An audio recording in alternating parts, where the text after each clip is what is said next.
Hello everybody, today we are going to start chapter 4, integration. There will be 4 lessons here. Today we are going to go over 4.1, antiderivatives and indefinite integration.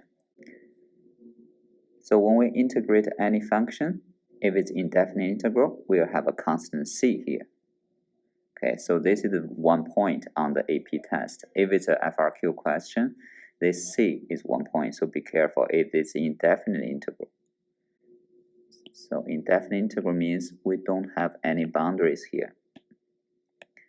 Integration fx dx, something like this, no boundaries. We are going to have fx plus c. So some of the integrations here. Integration of a constant give you ax plus c.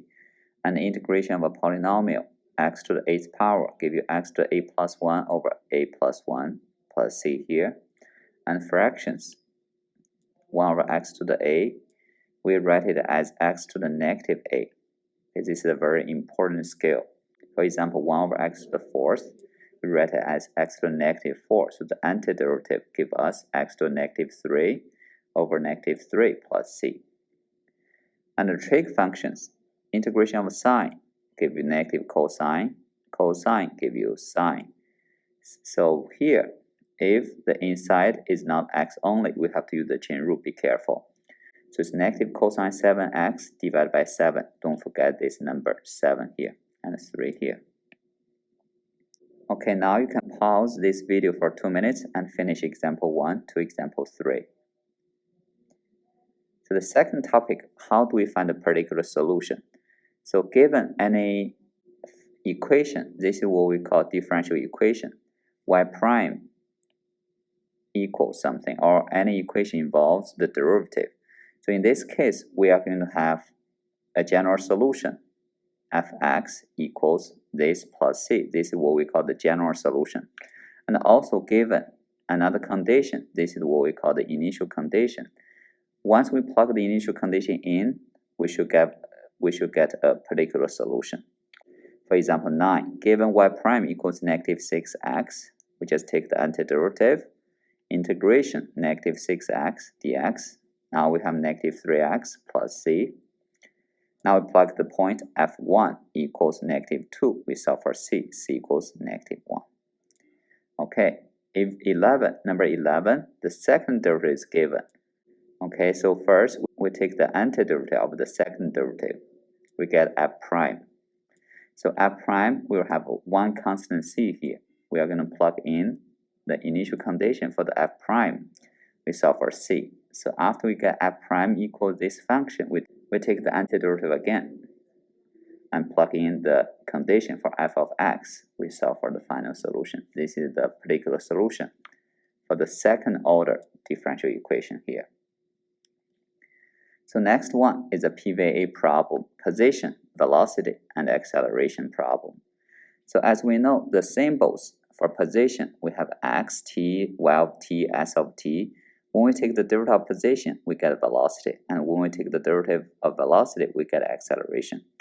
And also in this type of problems, we have another concept which we call the speed. The speed is the absolute value of velocity. So the speed is always positive. So let's look at example 4. Given velocity is this, and t is always positive. Okay, everybody, you can pause the video for 2 minutes, try to solve example 4. So example 4, so first find the position at any time t. So given velocity, we take the antiderivative here, get the position. We'll have a constant c, and because the initial condition, x of 0 equals 3, so c equals 3. This is our particular solution. Acceleration, directly the derivative of v of t. Velocity at 7, we plug 7 in. Acceleration at 7, we plug 7 in. Part E is a very important question. Is the speed increasing or decreasing at t equals 7? So how do we identify the speed is increasing or decreasing? If the sign of the velocity and acceleration are the same, the speed is increasing. Otherwise, if they are different, the speed is decreasing. When the particle is at rest, means the velocity equals 0. We set velocity equals 0, we get two solutions. However, t has to be positive, so t equals 8. So the last topic in today's lesson will be how do we use properties of definite integral to evaluate some integral. So if f is defined in a, from a to a, if the two boundaries are equal, this is always 0. Okay, and b to a is the negative of a to b. If we switch the boundaries, it will become its opposite. And also, a to b equals a to c plus c to b. This is a very important property. If we have some singularities in the future, we are going to see.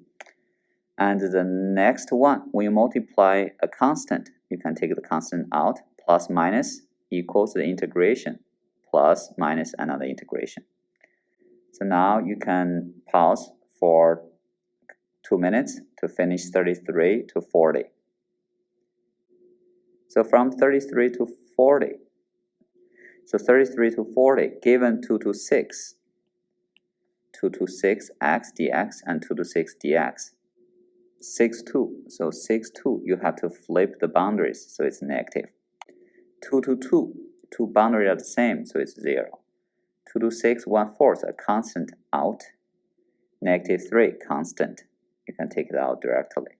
So minus, you can split this into two integrals. Next one, you can split it. Same thing for 39 and 40.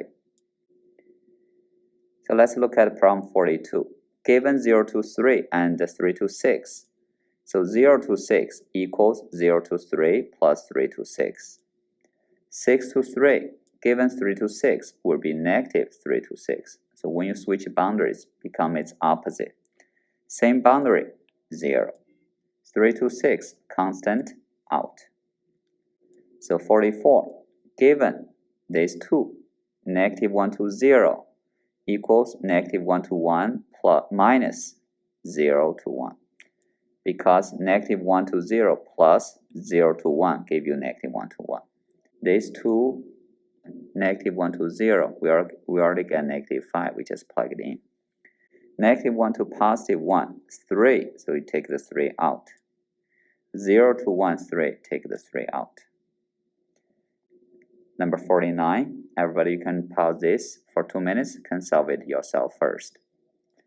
Given 0 to 5 equals 4, so plus, we can take it out, becomes the sum of the two integrals. Negative 2 to 3, in this case, because the inside, this is a very interesting problem. Inside is x plus 2, we can use u substitution. So u equals x plus 2, so du equals dx. Now you can replace this x plus 2 using u and dx using du. So the boundary now becomes from 0 to 5. So our final answer will be 4. Part C, if f is even, so negative 5 to 5, you can split negative 5 to 5 into negative 5 to 0 plus 0 to 5. Because they are even, that means they are equal. That's why we have twice. Part D, because f is odd, so negative 5 to 5 equals negative 5 to 0 plus 0 to 5. It's an odd function, so these two integrations, they will be opposite to each other. Because 0 to 5 is 4, the other one is negative 4. Should be negative 4. So the answer is 0.